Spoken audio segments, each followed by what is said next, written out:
Hi guys, Arietid here, and we actually have a meteor shower going on right now.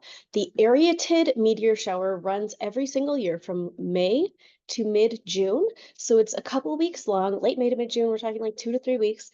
And I've been reading conflicting reports of when this is going to peak. Some people said it peaked on June 4th. Some say June 7th. Some say June 10th. It looks like this is just a great time to go catch a meteor shower if we want to. This is a daytime meteor shower.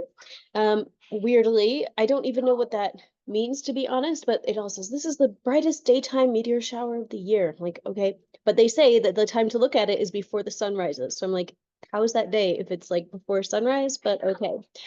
The best time to find these meteors and look at them is going to be about an hour before dawn, wherever you are. And you're going to go outside and look for Aries, which you know you can get one of those apps on your phone that will show you what constellations are what. And you will use that to find the Aries zone of the sky. And then you just turn off your phone and you watch, and you're going to look for these meteors they're called the Arietids because they travel through the sign of Aries, okay? Um, they Nobody knows where they come from, but they go through the constellation of Aries. I hope that makes sense. It's like coming out of Aries, but scientists still don't know where they originate. They just happen to come through Aries every year in May and June. So that is pretty interesting. If you look just before sunrise, it says the Arietid radiant rises in the east about 45 minutes before the sun. Okay, so 45 minutes before the sun gets up, you get up, you're going to look, and the Arietid meteors that come down before the dawn are called earth grazers, or not all of them, but the ones that are earth grazers, and that means that they skim horizontally through the upper atmosphere. And so you can see them slow. They're usually slow, usually very bright, and you can watch them streaking across the sky, which is pretty fun. So if you like to look at meteors, this is a prime time to go find some. Let's talk about the spiritual significance of that. Let me pull up my charts, and while that's loading, let's talk about Aries.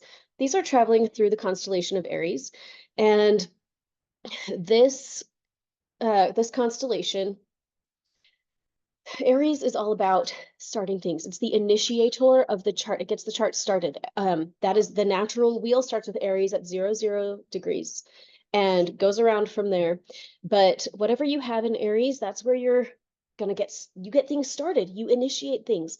You you get things born. Okay, Aries can deal with your actual birth. It deals with your early childhood, wherever it is in your chart.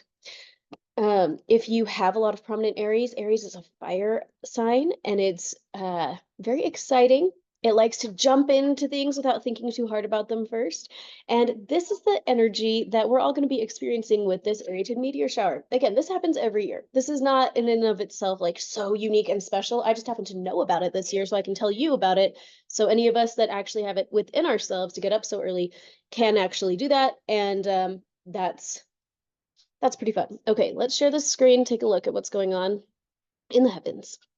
Okay, this is what is going on in the transits. We have Chiron, we have Mars making its way out of Aries, and the North Node is in Aries for another, I mean, it's about halfway through, it looks like, so we got another like 9 months of this Aries Libra axis being activated right there with the nodes.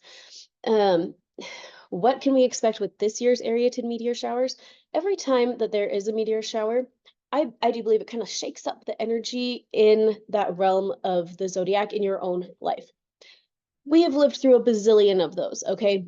So nothing to freak out about, nothing to like be weird about. Again, if we obsess over every single thing here that has meaning, we're gonna get to be real weirdos, and we don't want to be weird. We want to be grounded, and this is just kind of something fun to be aware of. So every time around this time of year, apparently with these Arietid meteors, it's going to be shaking up that Aries energy in your life. So right now, on a global level, though, we have Mars and Chiron in Aries. So that's going to be shaking up all of our natal Mars and Chiron energies as well. Mars is going to deal with, again, getting started. Mars and Aries are little besties. Mars rules Aries. And so, I'm sorry, the tip of my nose is like so itchy while I'm talking about this. I don't know why. But uh, anything that wherever Mars is in your chart, it's gonna get a little shakeup. Hopefully a subtle one because these are not like a huge thing. It's not like you can like look outside and see vast meteors coming down. This is not like end of the dinosaurs kinds of stuff, right? The other thing that's going to be shaking up for all of us is going to be our Chiron, which is our deepest soul wound. Okay, wherever Chiron is in your chart, it's going to show you some wounding and also the source of your greatest mastery. Okay, this is where you're going to hurt the most in your life and also where you have the potentiality of shining the brightest in your life.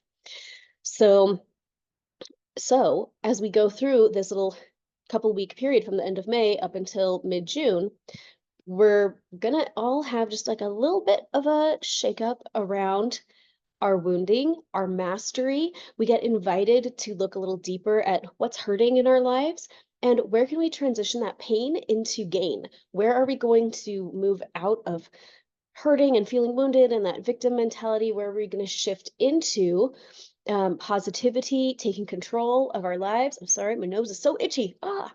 Um, these are all things to consider as these Arietids are floating down. Um, Again, I don't think this is a huge, massive energy that we all need to keep an eye on or something like that, but it is kind of fun. And if you like to stargaze, if you have kids who like to stargaze, go get up an hour early and go outside and find Aries and take a look and see if you can see some meteors. It might be kind of fun. Okay, we'll talk to you later. Bye, guys.